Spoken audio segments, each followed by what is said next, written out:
The right of the people to keep and wear orange shall not be infringed. Welcome to the Cuse Militia Podcast with those two unapologetically biased orange-blooded homers, Sean and Joe. Give us a like on Facebook at Cuse Militia Podcast and follow on Twitter at Cuse Militia. What's up, Cuse Nation? Thanks for tuning in to the Cuse Militia Podcast with Sean and Joe. As always, if you like it, please share it. And if you would subscribe, that would be awesome. Thanks in advance for that. Today, we've got a special guest. Dr. Donald Staffo is going to join us here in a moment. And we are going to discuss his new book, Jim Boeheim and Syracuse Basketball in the Zone. I cannot wait to get to that, but first we got to hear from the folks over at MyBookie, and y'all know the deal. If you're a novice like me or you're an expert like Joe and you're betting online and you're not getting matched dollar for dollar up to $1,000 in house money, then you're doing it wrong. You need to go to MyBookie. And as you know, they've been in business for years. They have great reviews online, and their mobile site is easy to use. I would obviously only recommend a service to my listeners that's been good to me. That's why I'm urging you to make your way to MyBookie. You win, they pay. They have in-game live betting, over-unders on fantasy points scored, and the most rewarding player perks in the business. They are slammed with new bettors right now, and they want to give you the best possible service. So if you're willing to deposit after 7 p.m., they'll give you an additional $25 free play on deposits over $100. So you deposit $100, use promo code CUSE25 after 7 p.m., and they'll match you $100 plus 25. So go to MyBookie today, mybookie.ag, MyBookie.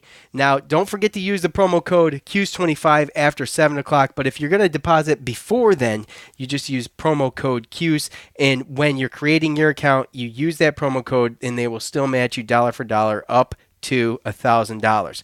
So, you know the deal. You play, you win, you get paid. MyBookie. All right. Now, let's get to it.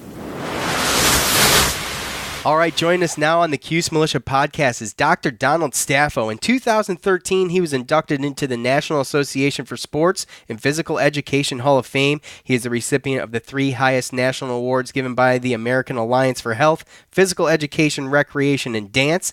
Staffo is the author of 10 books, more than 2,100 articles, and a health and fitness newspaper column that ran for over 20 years.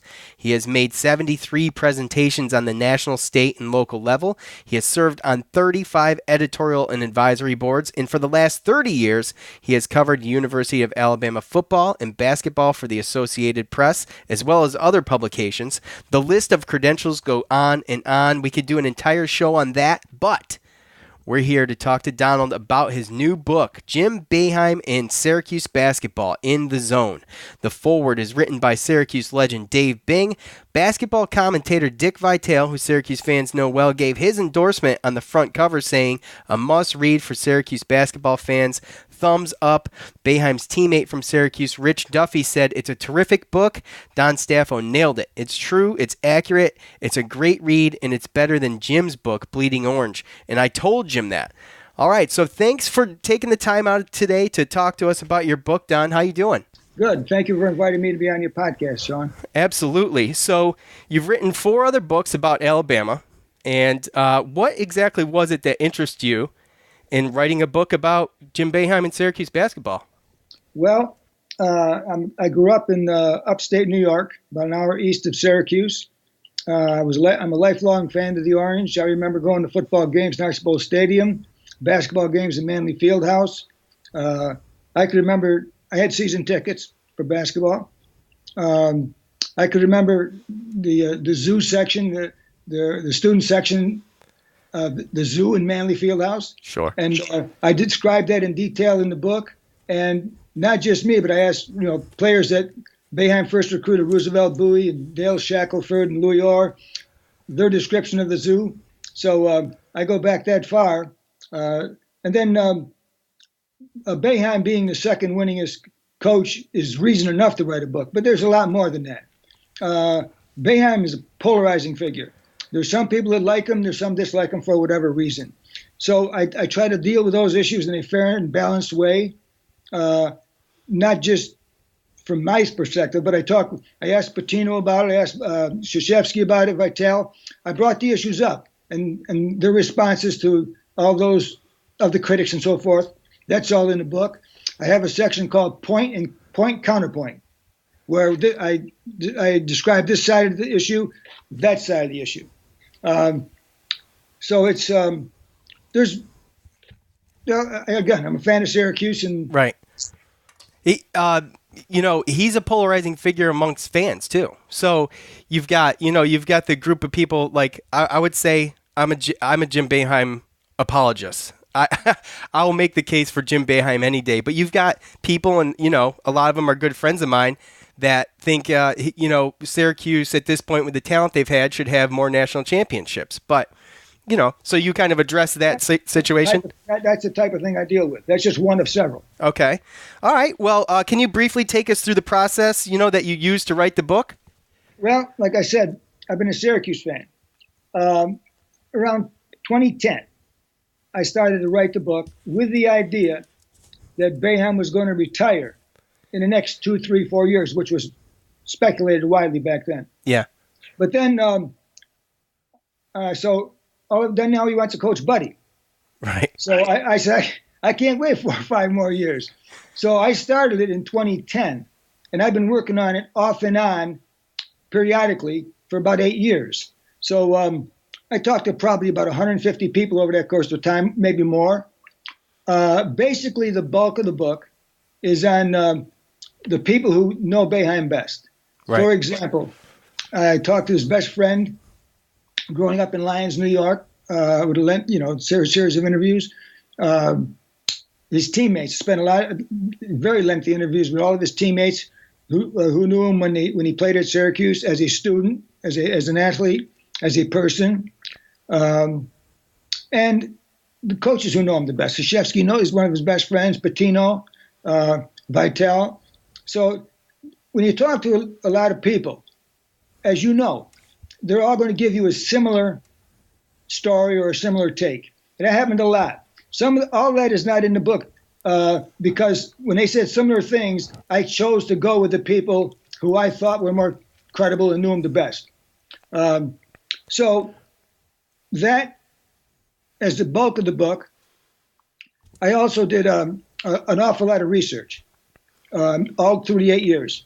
And then as a member of the media covering Alabama football and basketball, whenever coaches would come in town or writers and so forth, in the press box, press row, I knew I was writing a book, so I'd ask them, a couple of questions, get a quote, get a story. It was just a combination of things over 8 years of period of time. And one of the things that the reviewers said was that they were impressed with the amount of research I put into it. So that's kind of the process. Yeah, 150. You said over 150 people are around that? I didn't count them, but I mean, right. Over 8 years, I talked to a lot of people. I mean, 8 years is a long time to take to write a book, and that's a process that goes slow anyway, but, it shows a lot of patience. You wanted to get it right, obviously. And, that's impressive. So is that how you would describe the book? It's kind of like a story-filled book, or? Well, it's not a biography on Boeheim. It's not a right. Boeheim biography. It's not a straight narrative per se. It starts out with the highlights of Boeheim's career. Then it talks about growing up in Lyons, New York, playing in the Eastern League. And then it more or less chronicles the seasons. But there's stories interwoven. So it's not a just straight, narrative. Right. So that's pretty much the gist of it. Okay.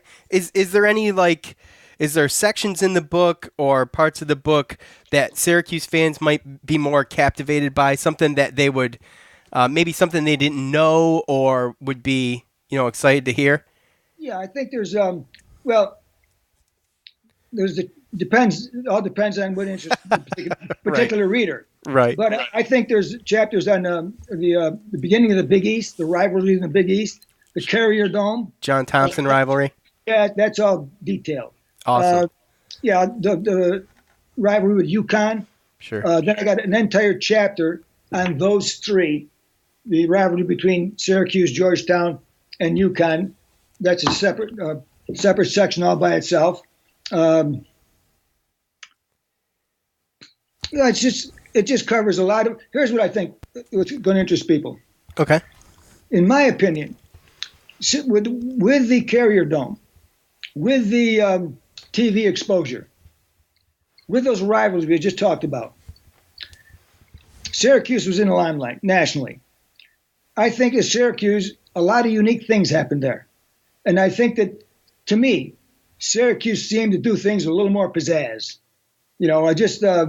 Pearl Washington shot. Oh, yeah. Sherman Douglas hiking the ball between his legs. I mean, you know what I'm talking about there, don't you? Yeah, absolutely.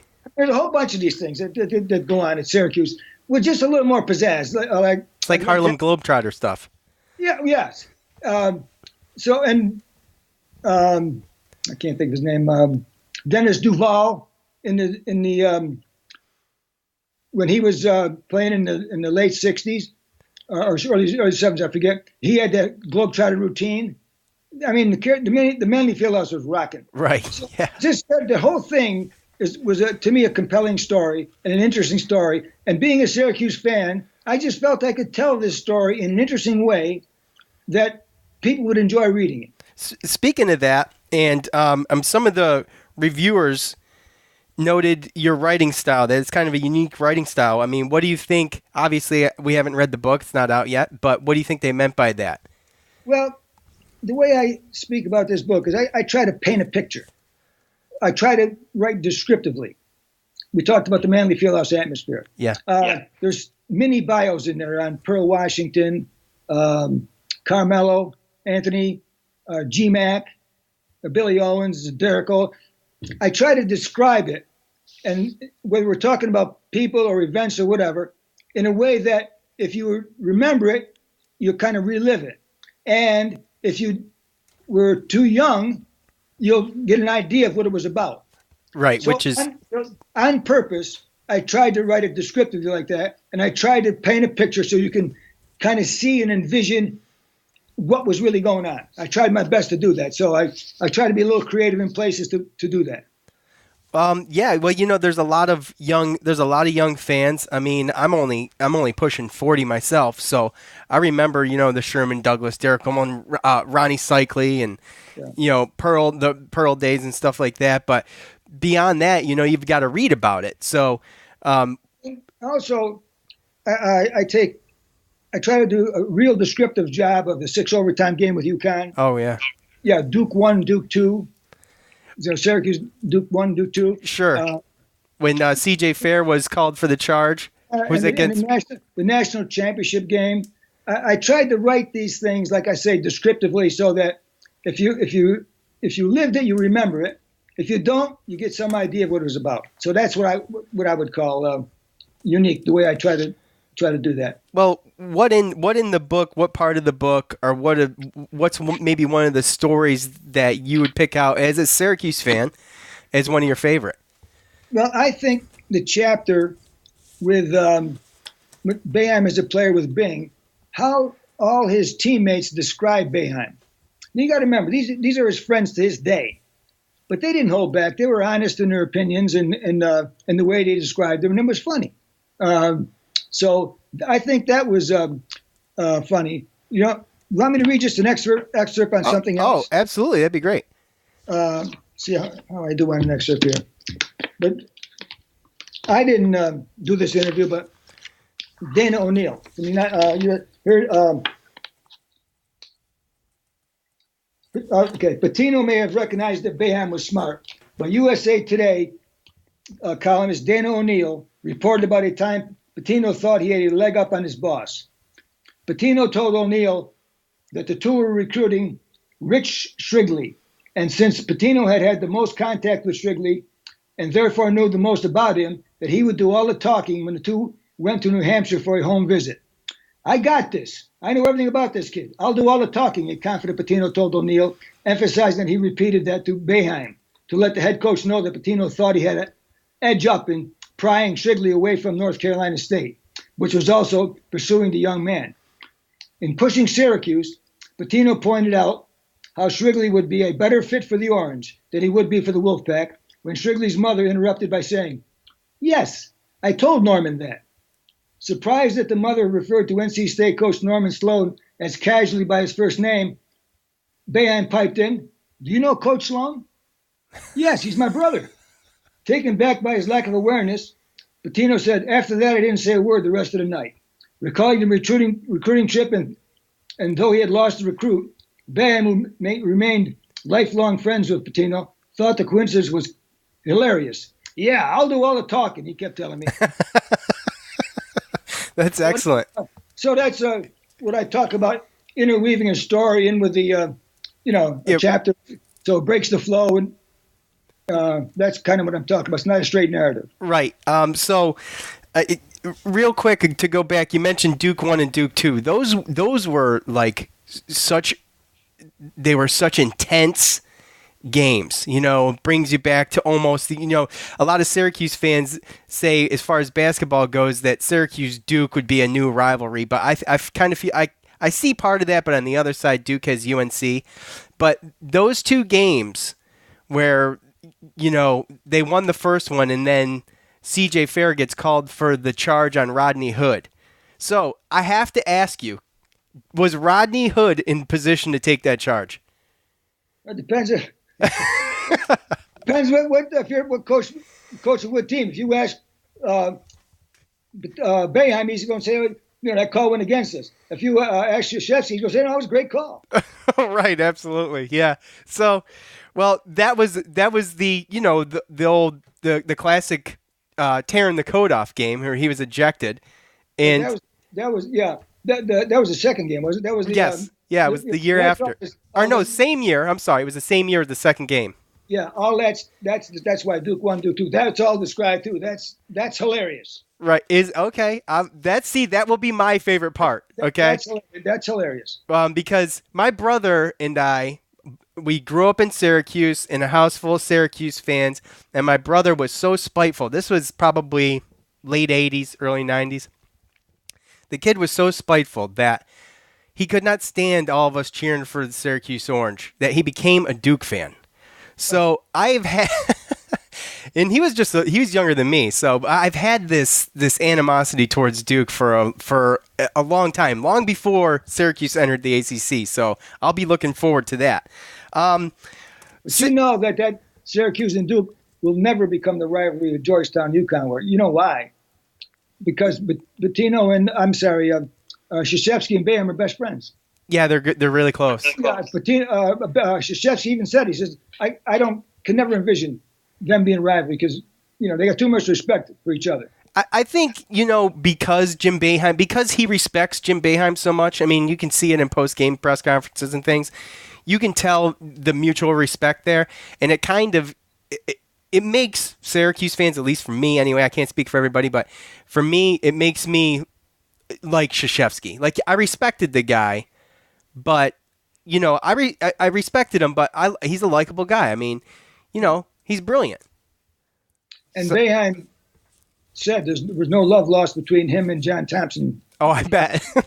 That's why that could be a rivalry. But those two guys have too much respect. They like each other. It's they compete hard, but off the court they're best friends. So that will never get the intensity level off the court that the way Manley Fieldhouse is closed. Maybe, yeah, I will give you that on the court or in between coaches, but between fans, the tension is thick. I can guarantee you that. And it also depends on what era you're growing up in. The older people will say the rivalry is Syracuse-Georgetown. Right. The people who come a little later will say it was UConn because Georgetown started to fall off and UConn became, a powerhouse. So depends on what era you're growing up in on what you think is the biggest rivalry. But like I said, I got a whole chapter dealing just with that rivalry and who I think comes out on top. All right. Well, I'll be looking forward to that. Real quick, let me get your thoughts on this year's team. Well, let me say one more thing. Go ahead. I want to explain to you what I think is one of the most gratifying things about writing when I finished the book or writing it. It's that Boeheim's teammates and who remain his friends to this day like the book. They endorse the book. they said it was accurate. So, I mean, like I said, I did a lot of interviews with those guys. And to get their approval that they think it was accurate and so forth, that's gratifying to me. And people say, is it a good book? I think it's a good book, but don't believe me. Read what Dave Bing said. Yeah. Read what Rich Duffy said. Read what George Hicker said. And Vitale. Take their word for it. Don't take my word for it. And it's, it's what, 408 pages? Well, it's 376. Okay. All right. Yeah, I just got it yesterday myself. That's exciting, right? Yeah, I just got it yesterday. The cover's great. I love the cover with Jim Boeheim yelling at somebody, which is classic. And it's what we're used to seeing, right? I think it'll make a good Christmas gift or a holiday gift for somebody. Absolutely. If you're a Syracuse fan. Yeah, and we'll obviously I'll talk about that at the end, but we'll get this out on our social media sites. But I want to pick your brain real quick about this year's team because this is the first time Syracuse has had 5 starters returning since the 98-99 season. And then on top of that, we get to watch history as Jim Boeheim gets to coach Buddy, and we get the you can get the the freshman stare from Coach Boeheim to his son. I mean, it's going to be classic. It's going to be amazing to watch these years. What do you think? What do you think first about this year? Well, obviously, like you just said, they got 5 starters returning. That's unusual nowadays because with the one and dones and stuff like that.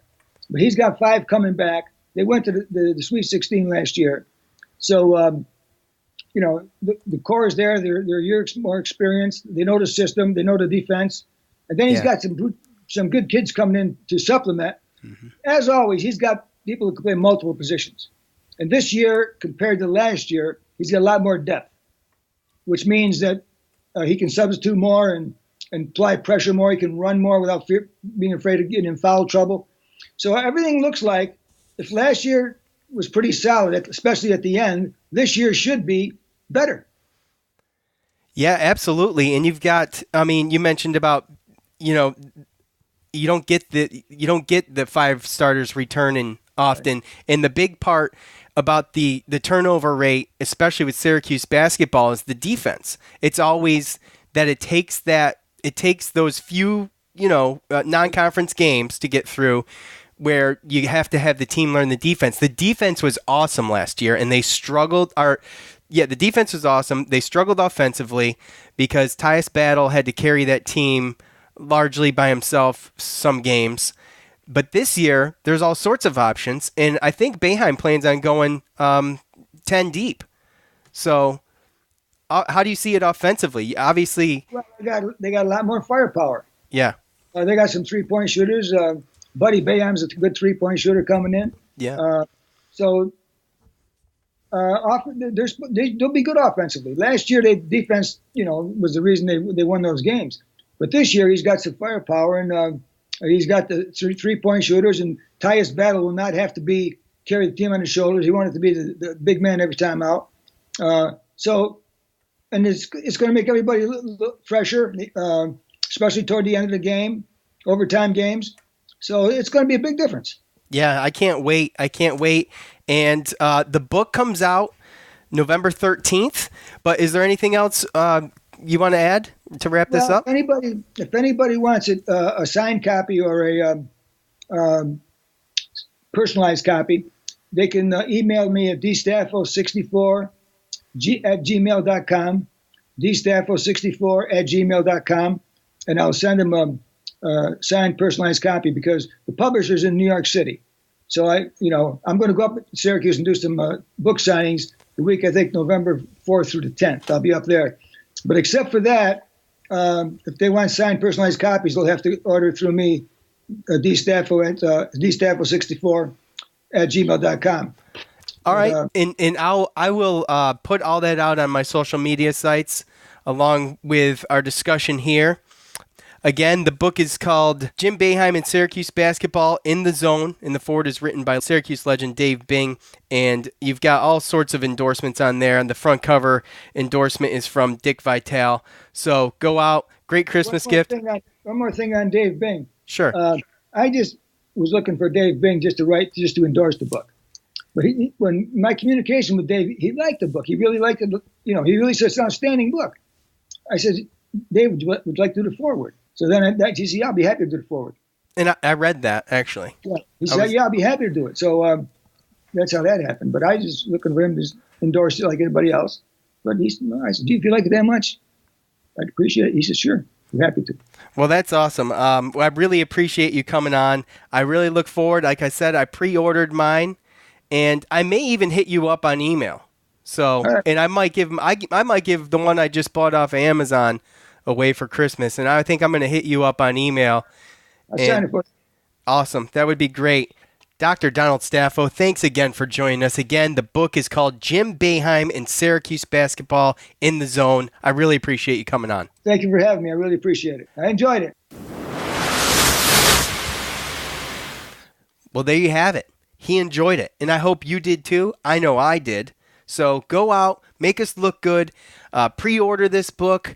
I think you can pre-order it on Amazon. I think there's a discount. I think it might only be like $16 or $18 on Amazon is what I got mine for.